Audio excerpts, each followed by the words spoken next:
comes up. The End of History, Francis Fukuyama. We're continuing to read. Accumulation Without End. I might next week read from another. There's another chapter in this book. Let me see. Where is it? Where is it? Not Men Without Chess. What is the chapter? There's another chapter in here that seems like it might be interesting. I might read from it. It's at the end. Oh man.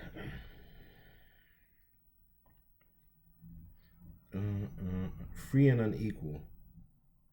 I might read from that chapter next week. Free and Unequal. That sounds right. That sounds like something that we should deal with. But let's go into this chapter this week. Finish Accumulation Without End. So let's continue. At the same time, the global division of labor predicted but only very incompletely realized in Marx's time has become a reality. International trade has grown at a compound annual rate of 13% over the last generation, with even higher rates of growth in specific sectors like international banking. In the decades before that, it had seldom increased at a rate of more than 3%. The continuing decrease in transportation and communications costs has resulted in the realization of economies of scale greater than were possible in even the largest national markets, such as those in the United States, Japan, or the individual countries of Western Europe.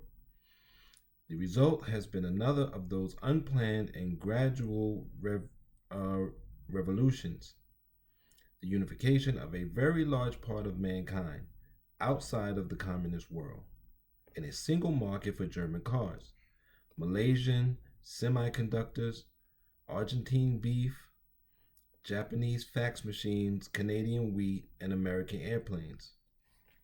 American airplanes ain't doing so good now. Technological innovation in the highly complex division of labor has created a tremendous increase in the demand for technical knowledge at all levels in the economy, and consequently for people who, to put it crudely, think rather than do. This includes not only scientists and engineers, but all the structures that support them, like public schools, universities, and communications industries. The higher information content of modern economic production is reflected in the rise of the service sector. Professionals, managers, office workers, people involved in trade, marketing, and finance, as well as government workers and healthcare providers, at the expense of traditional manufacturing occupations. The thing is, you don't need as many people to manufacture as you did. So, that's going to you're always going to need less and less people because you keep creating new ways to manufacture. Some of the manufacturing we do in this society, it doesn't even make sense. We over manufacture. And it causes weird things like, it used to be that 40 tons of food went to waste. I don't think it's that much anymore because we have a lot of food pantries now. So I'm pretty sure less goes to waste. But I'm pretty sure it's not down to zero. So even if a ton of food goes to waste in a society where people still go to bed hungry, you have food insecurity and tons of food goes to waste in the same society. That kind of stuff lets you know that this society is insane. Homeless people sleeping outside of empty apartments. What was it? 1,100 people died due to complications of malnutrition in a society where you waste tons of food.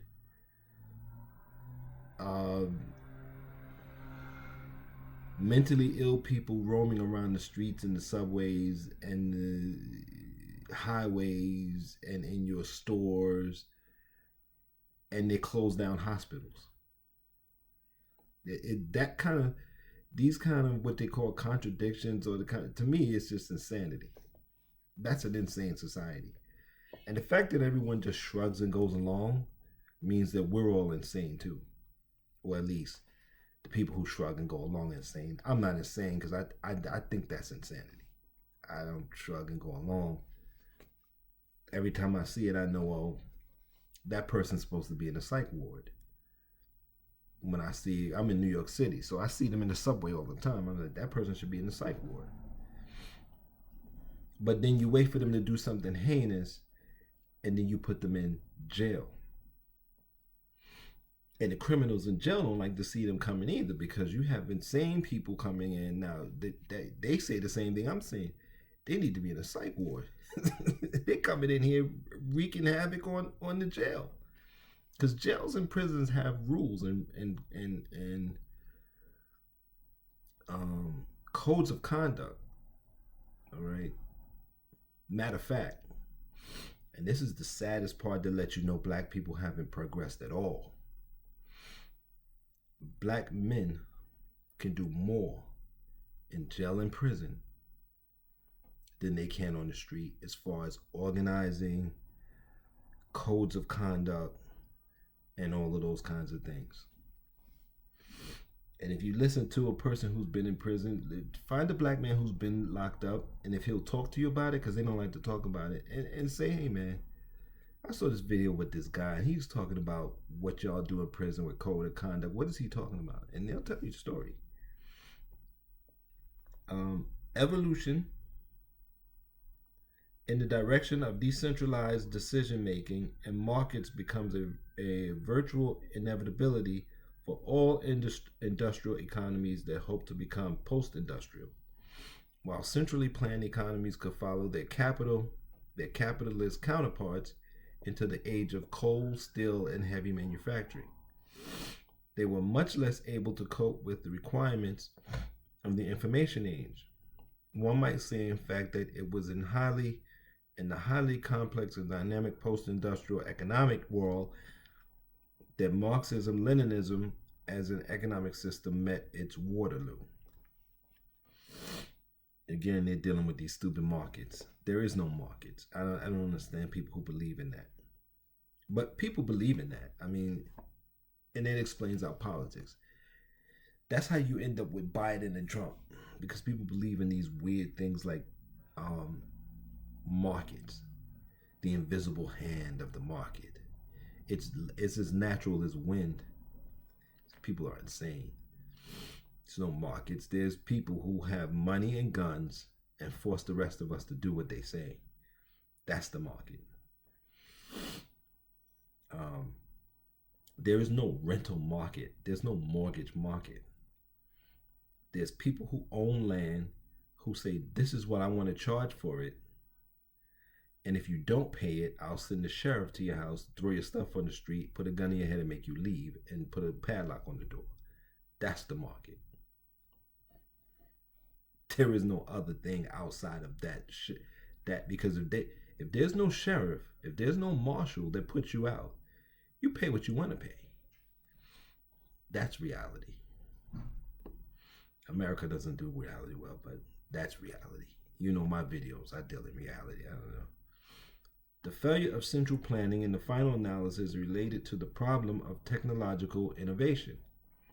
Scientific inquiry proceeds best in an atmosphere of freedom, where people are permitted to think and communicate freely, and more importantly, where they are rewarded for innovation. The Soviet Union and China both promoted scientific inquiry, particularly in safe areas of basic and theoretical research, and created material incentives to stimulate innovation in certain sectors like aerospace and weapons design. But modern economies must innovate across the board, not only in high-tech fields, but in more prosaic areas like the marketing and hamburgers and the creation of new types of insurance. While the Soviet state could pamper its nuclear physicists, it didn't have much left over for the designers of television sets, which exploded with some regulatory, or for those who might aspire to market new products to new consumers. A completely non existent field in the USSR and China. Well, that ain't true in China. It's kind of weird though. The Russia pampered its physicists was bad. Now, the fact that they was pampering them to make nuclear weapons was bad, but you should pamper your scientists.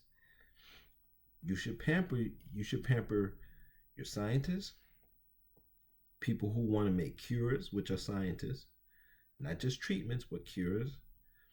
You should pamper your philosophers and your scholars, which are these days are the same thing. You should pamper those people. Uh, yeah, you should pamper those people, and you should make sure parents are safe and stable so that children can be safe and stable. Stable families can lead to stable communities, and so on and so forth. Everybody doesn't have to live in luxury, but the fact that there's no flaw in this society is the reason why you see weird things, people punching people in the face, people killing their own parents, people killing their own children, just people, the violence and the madness. And you're going to continue to see it until we go back to some kind of sanity. And that's just a flaw, a ceiling. I mean, a flaw. Okay, how you have to do it? You want to do it through policy, or you want to do it through universal basic income, or however you want to do it. You're going to have to give some kind of stable floor for everyone. I mean, you don't have to, but if you want to live in a society that's sane, that's stable, where you can go to the store and not have to and think you can make it back home, then you're gonna have to do that. We'll see. We'll see if we fight for it. We'll see if the ruling class ever does it. They might go hide behind a wall and try to let us kill ourselves until they. I actually wrote a script about a society like that where people go live behind a wall, but the people on the outside of the wall are not. They create a different kind of society than what they think. It's called what's the one I created with New Dystopia. I think that's the one. So you should go to my Patreon. You can read it. You can well, if you want to own the rights to it, you can go from my Etsy shop and you can buy it. But you can go to my Patreon and read it. And if you join my Substack, I think you can request it and read it.